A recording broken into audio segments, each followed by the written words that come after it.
Meus queridos irmãos, todos nós já ouvimos falar na ONU. A ONU surgiu durante a Segunda Guerra e o presidente dos Estados Unidos naquela época era Franklin Roosevelt. Nós sabemos que a ONU já existia antes com o nome de uma Liga das Nações. Mas a partir de então, a Carta das Nações Unidas foi celebrada e a partir de abril a junho de 1945 estava inaugurada a ONU. A missão da ONU é promover a paz, desenvolver conflito entre as nações, e na primeira década da existência da ONU, houve uma grande dificuldade porque estava-se envolvido duas grandes potências mundiais. A Rússia de um lado e os Estados Unidos do outro, a chamada Guerra Fria. E a ONU teve muita dificuldade em lidar com esta questão. Mas o tempo foi passando e a ONU foi importantíssima na Guerra da Coreia, do Congo, e até hoje a ONU, quando há um conflito entre países, as Nações Unidas elas são chamadas para tentar dirimir a crise entre as nações.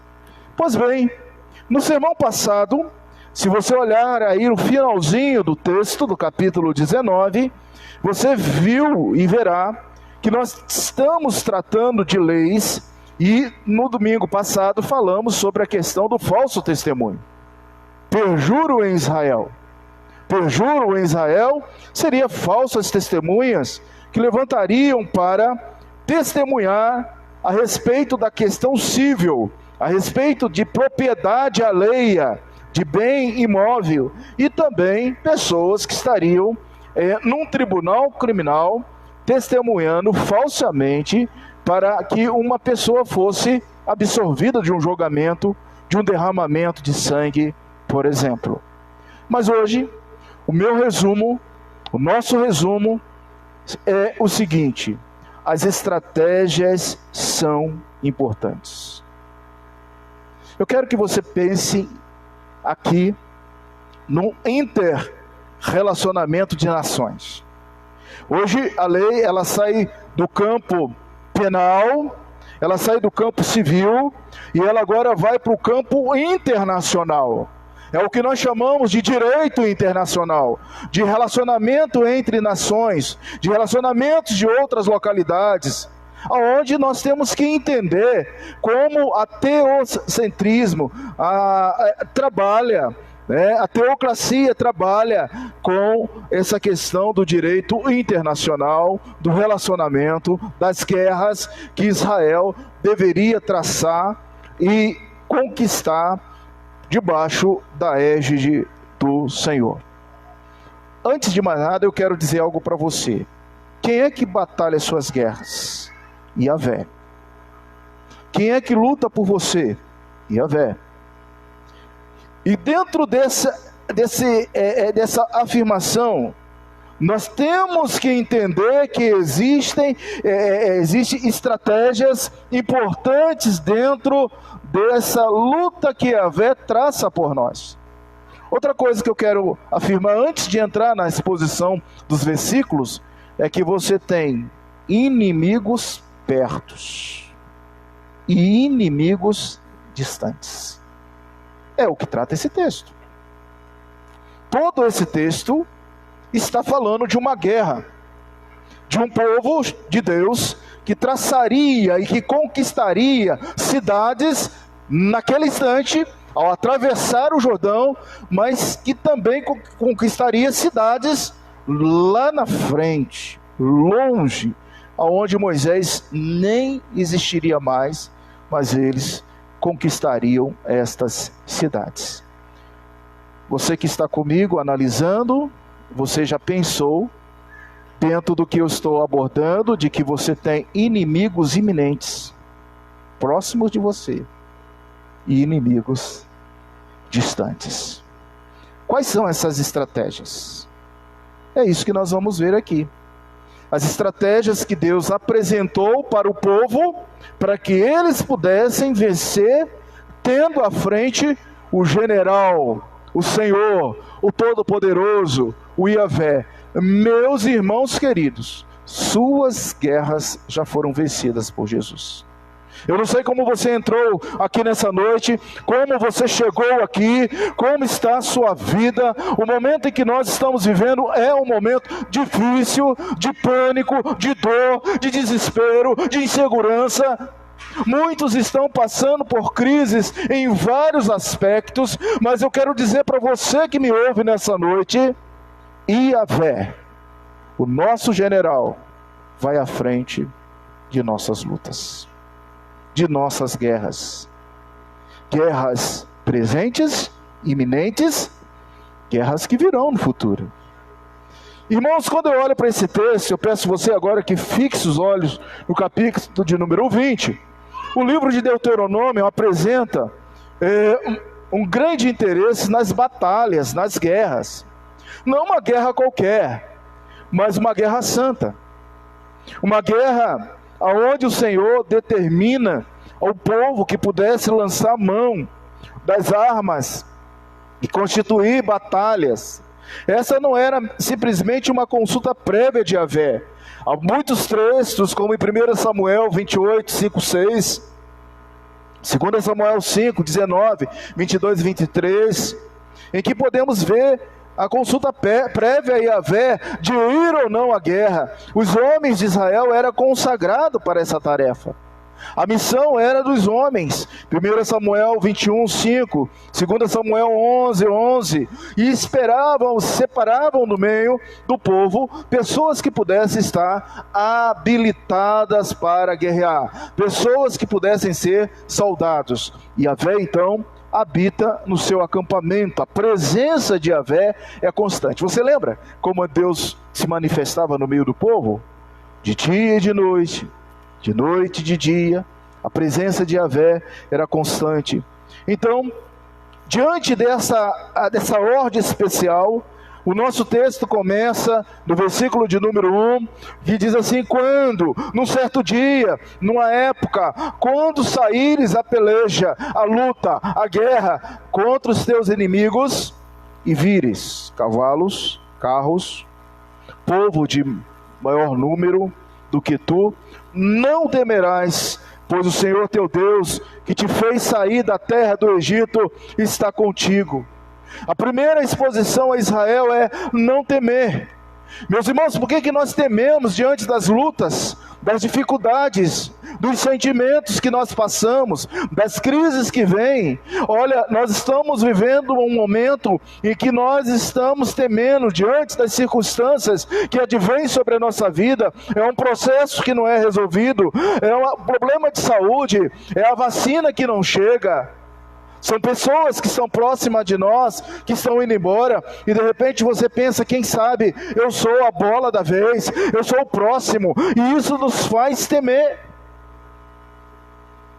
A primeira exortação que Deus traz, e Yahvé traz aqui para Israel é: não temas. Não temas os carros, não temas os cavalos, não temas a fragilidade do exército, porque não é o que garante a vitória, não é a infantaria do Egito, não é a infantaria da Síria, não são os soldados que vocês têm, mas são um pequeno grupo que vai beber a água de Gideão, como um cachorro bebe. É eles que serão cheios da unção e do poder, e é com eles que eu vou batalhar.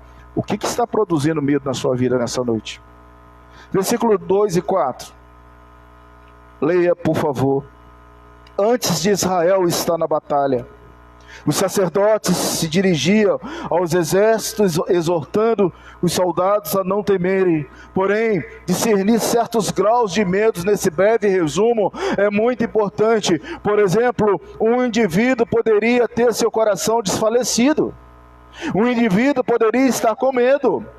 Um indivíduo que ainda era pior poderia estar tremendo de medo, ou ficar aterrorizado, é o que diz aqui. E todos os casos, os homens de Israel deveriam lembrar que a guerra santa em Yahvé era uma ordem, e junto com o seu povo, Deus garantiria a vitória e o livramento. Quem é que vai à frente? Eu quero que você comece a colocar isso na sua mente. Quem é que luta as suas guerras? Não é o médico, não é o exame, não é a pessoa que está ao seu lado, que é descrente. Quem é que luta as nossas guerras? É o Senhor Deus, é Yahvé. Ele vai à frente e ele diz assim: mas por que vocês estão com medo? Quem está com medo? Olha o resumo que nós temos aí, a partir do versículo 2, 3, 4. Queridos, a narrativa de Gideão, em Juízes capítulo 7, oferece-nos uma excelente ilustração do tipo de atitude que aqui é estipulado como em Números 14, 7 e 8. Versículo 5, versículo 6. Os oficiais tinham um papel muito grande. Os oficiais deveriam cuidar de duas classes: os indivíduos que deveriam ser isentos do serviço militar. Originalmente, esses oficiais deveriam ser oficiais tribais, encarregados de organizar os pelotões através das tribos. E em tempos posteriores, os oficiais dos reis, esses homens deveriam retirar do exército todos aqueles que fossem isentos por motivos humanitários. E aí você começa a ver, versículo 5. Qual o homem que edificou casa nova? Construiu casa nova, mas ainda não habitou. Volta. Versículo de número 6. Qual o homem que plantou uma vinha? Uma vinha levava em torno de 8 anos para produzir. Não era uma coisa rápida. Plantou-se uma vinha, não colheu ainda, volta para casa. Volta para casa. Essa era a questão pré-requisito. Versículo 7. Qual o homem que está casado e ainda não consumou o seu casamento? Volta para casa. Vai para casa. Fique com a sua esposa. Então veja que dentro desses aspectos aqui, nós temos características daqueles que deveriam retornar para casa. O primeiro é do homem que construiu a casa e ainda não a dedicou, Hanak. O segundo caso é o homem que tinha plantado vinha e ainda não tinha desfrutado seu fruto. O verbo aqui utilizado em comum é Hillel, e a sua conotação trata como comum e também profano. O conceito que subjaz a esse verbo é: não experimentou ainda a primeira colheita. É importante experimentar a primeira colheita. Na verdade, somente depois de 5 anos, essas pessoas poderiam usufruir da vinha. E o terceiro caso, queridos, aqui, era o homem que ainda não tinha consumido o seu casamento. Perfeitamente. Essas pessoas todas, elas estariam isentas da guerra. Deveriam voltar. Deveriam retroceder. Mas a partir do versículo de número 8, tem uma isenção importante. Leia o versículo de número 8. Leia aí. E continuarão os oficiais a falar ao povo, dizendo: qual o homem medroso e de coração tímido? Essa é uma pergunta complicada. Você vai trabalhando bem em questões humanitárias. E agora você entra numa questão de caráter. Quem é que batalha suas guerras? E Deus. Deus está à frente. Temos uma guerra iminente. Nós temos inimigos perto e inimigos distantes. Mas por que eu estou com meu coração timidamente? Com medo? Esse é um problema nesse texto aqui. O versículo de número 8 é um problema que mexe com as nossas estruturas. Irmãos, muitas vezes nós somos esse tipo de ser humano. Essa isenção da guerra de um grupo qualificado de homens que eram medrosos, que tinham coração tímido. Essa é uma atitude que não era meramente pessoal, constituindo uma ameaça. O seu medo é uma ameaça. O seu temor é uma ameaça para a sua vida, para a sua casa. para a sua saúde mental. Há muitas pessoas doentes por causa de um coração tímido, por causa de um coração medroso, em termos psicológicos, pois podiam fazer com que corações dos seus camaradas se derretessem em massa. O texto diz: os seus irmãos, os seus familiares, os seus parentes serão contaminados com o seu medo, com a sua descrença, com o seu pavor. Irmãos, Deus vai à frente, guerreando as nossas guerras. Deus vai à frente, lutando. E porque sois homens tímidos de fé? Você sabe quem usou essa expressão de Deuteronômio? Você sabe quem?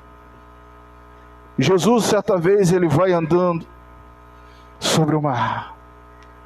Outra vez, Jesus estava dormindo no mar. E de repente começa a vir as ondas, os ventos, o barquinho vai ficando pequenininho diante das ondas, as ondas vão crescendo e o vento vai debelando, e alguém diz: acorda, Jesus, nós vamos morrer, Jesus. O que é que Jesus diz? Porque sois tímidos. Ordena o vento. Ordena. E ele diz: vento, acalma-te. Eu tenho um problema nesse versículo com timidez aqui. Isso é um problema pontual.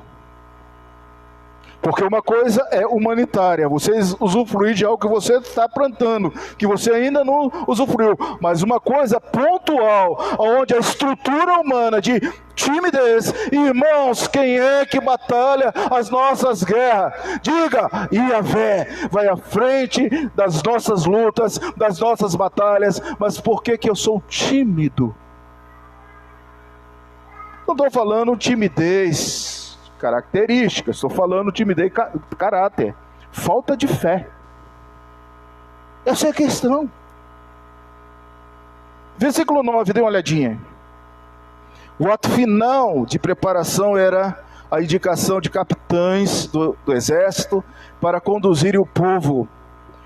Pode parecer tais medidas reduzirem o exército a um número excessivamente pequeno. Por outro lado, entretanto, Yahvé podia salvar com muitos ou poucos. O tamanho do exército era o que menos importava.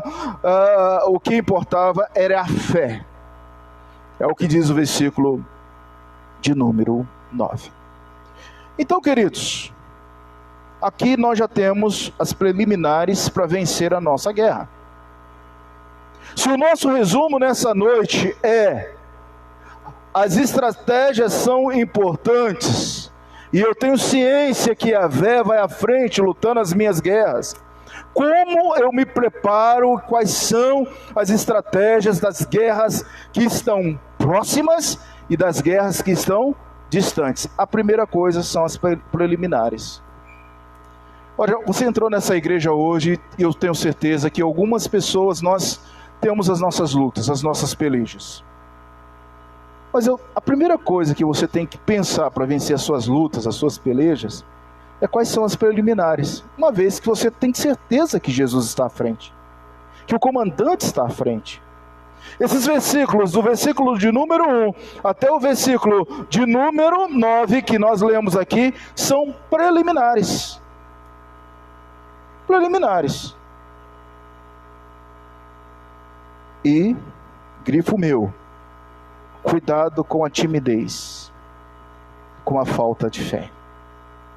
Na sua preliminar, você tem que colocar em primeiro lugar a fé. Quer ver? Tudo é possível aquele que, sem fé, o que é a fé? A fé é Hebreus capítulo 11, certeza, convicção. Nem aconteceu, mas você sabe que vai acontecer. Porque quem vai à frente é o nosso general, é Yahvé. Ele luta por nós, ele vai. Nós lemos a nossa liturgia hoje. Lá você vê que ele toma o braço, ele é o braço forte, é ele que está à frente. Primeira estratégia preliminares. Segunda estratégia. Veja o versículo 10. 20 e 10. Quando? Aliás, se você quer saber quais são as divisões desse texto, olha o 10 e olha o 19. Aí estão as 3 divisões. Olha o 1, o 10 e o 19. Quem é que peleja por nós? Yahvé. Quais são as estratégias? A primeira são as preliminares. E dentro das preliminares tem a fé. Agora nós vamos trabalhar a questão em si. A luta em si. Verso 10. Cidade em questão, aqui é aquela que ficava muito longe. Ainda vai chegar. A primeira linha de ação propôs paz.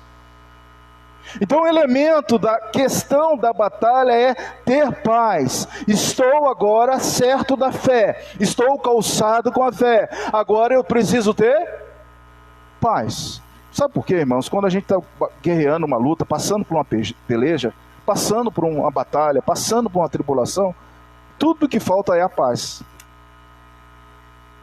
Tudo que falta é a paz. Chegou na situação, ofereça a paz. Deixo-vos a paz, a minha paz vos dou. A cidade que receber com ação de paz, você promova a paz, sugere a paz. Em literatura estas bíblicas nós vamos ver que essa expressão é uma expressão de aliança. Eu não vou destruir uma cidade, nem matar as pessoas, porque elas se renderam. Então, venha, serão escravos daqui para frente, mas nenhum sangue será derramado. Paz. Está diante de uma luta? Procure paz. Respira fundo. Conte de 1 a 1000. Não esqueça que Jesus é o príncipe da paz. Ele é maravilhoso, conselheiro, Deus forte, príncipe da paz. Ele está conosco. Verso 11, no caso de uma cidade optar pela celebração de um tratado, a prática costumeira era de matar os seus habitantes, mas ela ofereceu paz. Agora você não vai matar os seus habitantes. Versos 12, verso 13, se a cidade recuasse a tal rendição em paz, deveria ser sitiada, cercada por todos os lados, e o sexo masculino seria morto em primeiro lugar. Todos os homens passariam a espada. A expressão fio da espada é literalmente a boca da espada. Estranho essa expressão, mas é antiga. E descobertas pela arqueologia mostraram desenhos de corpos com a língua de alguns animais ferozes, cuja cabeça formava a característica do cabo da espada. Isso para mostrar que era bem comum essa expressão fio de espada. Quer dizer, passar a espada por todo, matar uma pessoa de cima a baixo com a espada. Versículo 14, queridos. As mulheres, crianças, animais, despojos em geral, todos eles deveriam, em particular, serem recebidos, serem cuidados e serem evitados a morte destas pessoas. Tomariam os seus despojos, suas riquezas, e a partir dali agora seriam escravos de Israel. Verso 15. É evidente com a base nessa cláusula que havia diferentes práticas no que dizia respeito ao tratamento do povo derrotados nas batalhas. Verso 16, verso 17, cidades localizadas na terra deveriam ser colocadas sob anátema ou dedicação sagrada. Verso 18, a razão oferecida para tal tratamento seria aí segundo as abominações. O verso 18 é muito importante para todos nós. Veja aqui, que essas nações foram destruídas, eram inimigos próximos desse povo, precisou ser destruídos. Os heteus, os amorreus, os cananeus, os fariseus, os heveus, os jebuseus. Por que essas nações foram destruídas? E pasme, Israel deixou um pouquinho, e esse pouquinho no interior da terra cresceu, e quando Davi está para ser coroado rei de Israel, ele tem que lutar contra um gigante, derrotar um gigante, que eles permitiram criar. porque eles permitiram os deixar viver. Esses povos foram vistos como povos abomináveis diante do Senhor, porque fizeram mal, serviram outros deuses, e se eles ficassem, contaminaria os filhos de Israel, a linhagem de Israel. Queridos, diante da circunstância da sua batalha, esse contexto que começa aqui no versículo de número 10 e vai até o versículo de número 18, diz algo para nós: paz. Diante da guerra, tenha paz. Mas pastor, a coisa está difícil, a luta está impossível. Tenha paz. Porque você já declarou crer em Yahvé, você já declarou ter fé, você já declarou confiar no Senhor. Então busque paz. Terceiro aspecto vem no fechamento do capítulo de número 20, que são os versículos 19 e 20. Dê uma olhadinha no versículo 19 e 20. Parece que aqui nós temos algo importante inserido dentro do direito internacional, da batalha, da guerra. Nós estamos falando da lei de guerra, de direito internacional, dentro da teocracia. E dentro da teocracia agora, há uma forma proibitiva de danificar a natureza. Era muito prático daquelas pessoas passarem saqueando, matando e destruindo a própria natureza, os bosques, as florestas. Mas veja aqui, a presente lei proíbe, em nome do bom senso e de um certo respeito à vida, a destruição das árvores. Parece que Moisés fala para aquele povo, diz assim: olha, preste atenção, vocês estão guerreando contra seres humanos, não contra a natureza. Deixa a natureza. Deixa a natureza. A parte final do versículo 19 é de difícil tradução. Vamos lá, parte final. Porque dele comerás, pelo que não contarás, pois será a árvore do campo, algum homem para que fosse sitiada por ti. Há uma interjeição, há uma pergunta, segue-se uma afirmação de que Israel poderia comer do fruto das árvores, mas uma frase peculiar que é traduzida aqui: pois o homem é uma árvore do campo para vir diante de ti no estado de sítio. Não! A melhor tradução seria: são árvores do campo, homem, para ficarem em cerco, em guerra? Não! Você preparou para a sua batalha, você sabe que Yahvé está à frente, você precisa ter estratégias. Quais são as suas preliminares nessa noite para a sua luta? Você checou as preliminares da sua luta, você gerou paz no coração, e agora você precisa ter discernimento. Você está lutando contra quê? Qual a natureza do seu problema? A sua guerra é contra quem? É contra o quê? Deixa eu falar algo para você. Muitas das nossas guerras é contra nós mesmos. Fruto da nossa cabeça. Da nossa insegurança. É contra você mesmo.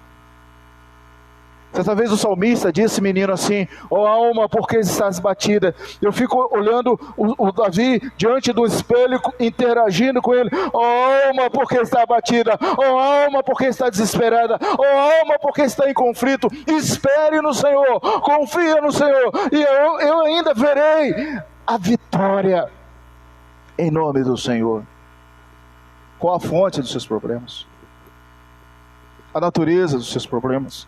Hoje moça, jovem, adolescente, irmão querido, Deus cura você de qualquer trauma, de qualquer angústia, de qualquer enfermidade que esteja sobre a sua vida. Qual é a origem? A natureza. E Yahvé vai à frente, batalhando as suas guerras para eliminar fé diante da circunstância, paz.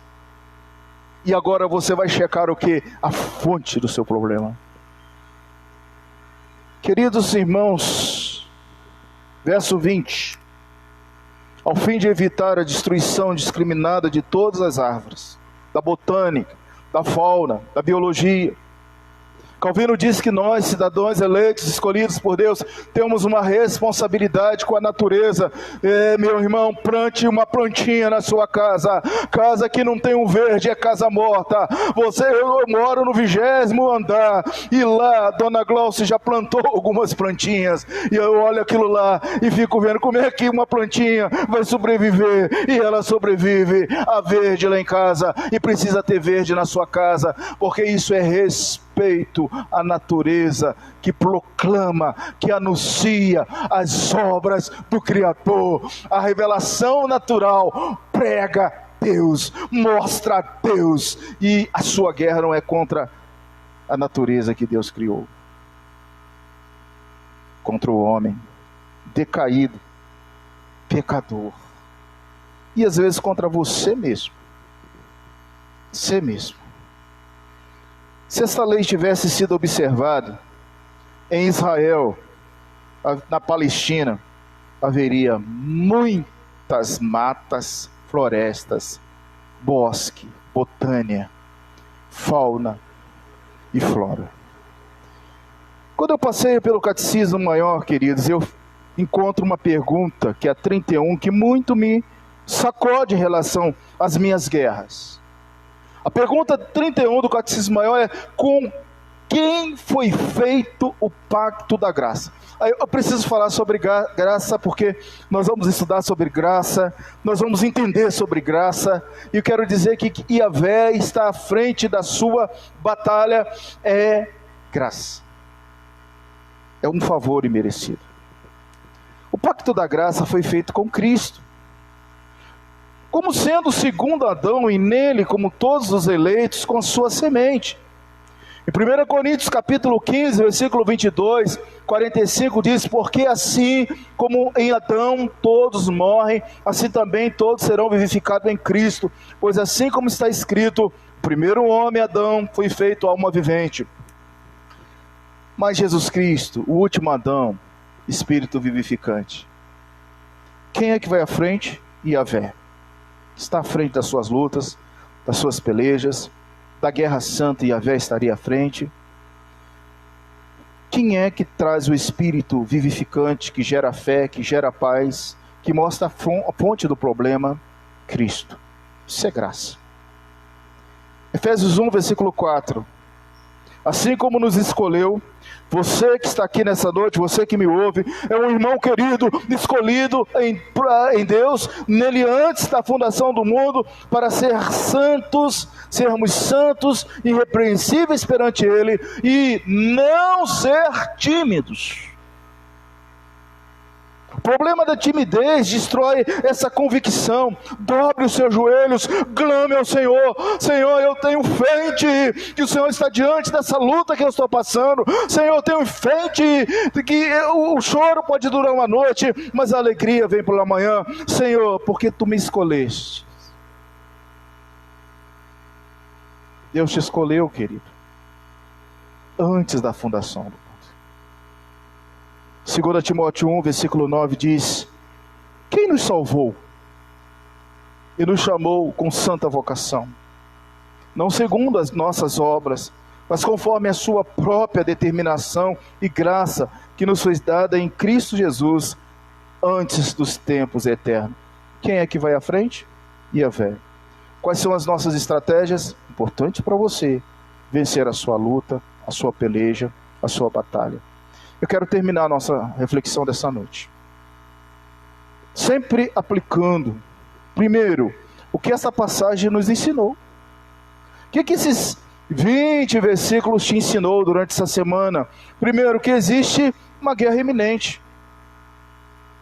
Você acha que não há uma batalha? Existe uma batalha pertinho de você.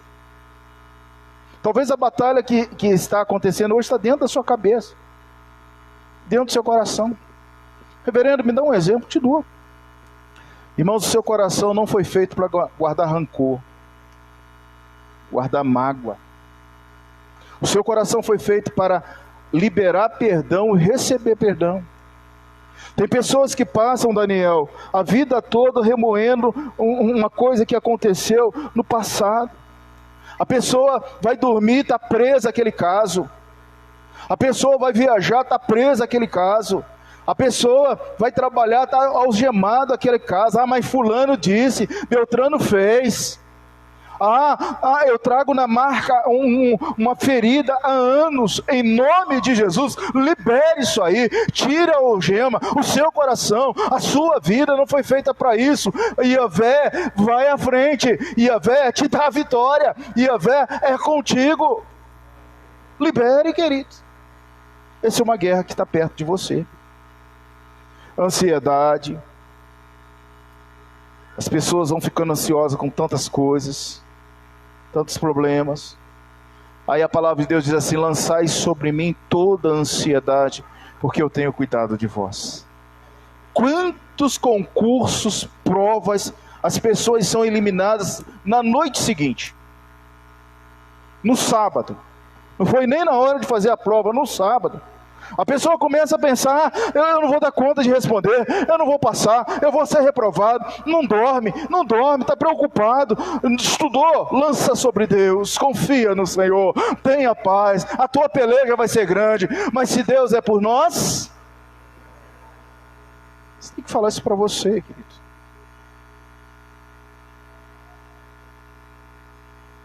Como você se prepara para combater as guerras santas? Em primeiro lugar, é preciso ter consciência que há uma iminente guerra a ser combatida. A preliminar desta guerra no campo, não é no campo físico.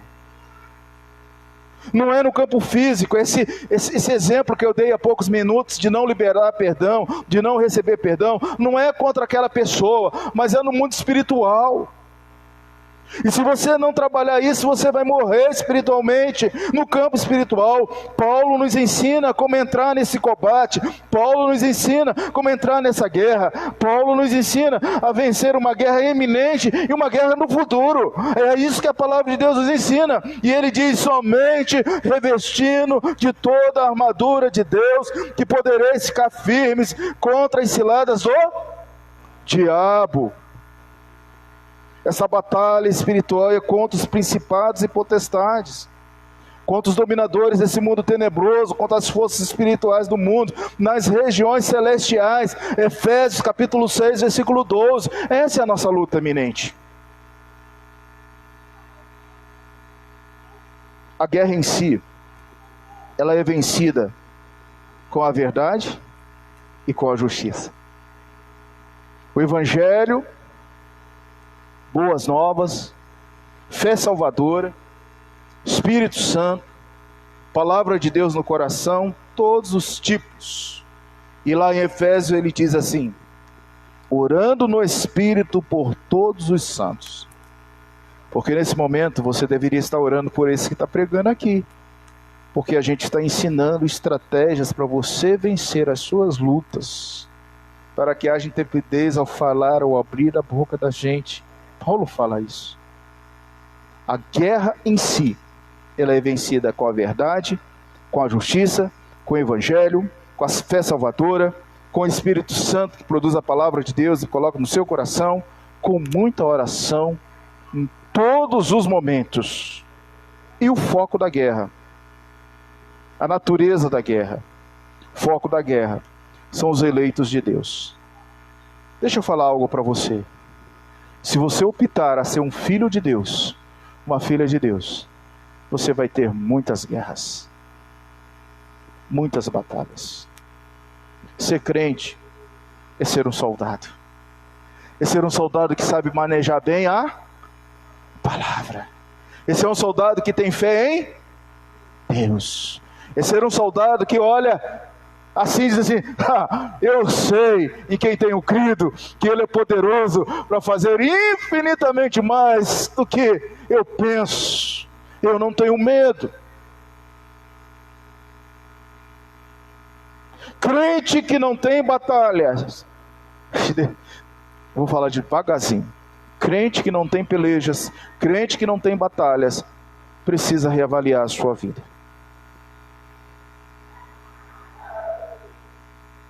Os eleitos de Deus, o essencial é ter consciência e certeza dessa guerra iminente, e não seguir os acessórios. A gente viu no finalzinho desse texto que o essencial eram os homens daquela cidade, os acessórios eram as árvores.